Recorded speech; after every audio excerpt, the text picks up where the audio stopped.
ကရင်ခေါ်ခဲ့ရင်တခါလောက်မင်းက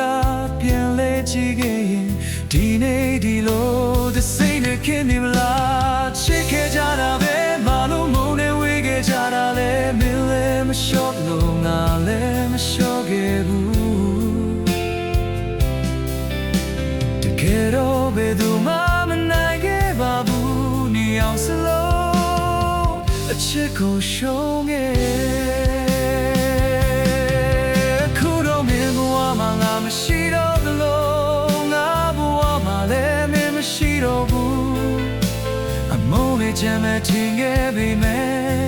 အချိန်တွေကဖြစ်မှန်တွေကိုပြောပြလာခဲ့ပြီးငါတို့နှစ်ယောက်တယောက်ကိုတယောက်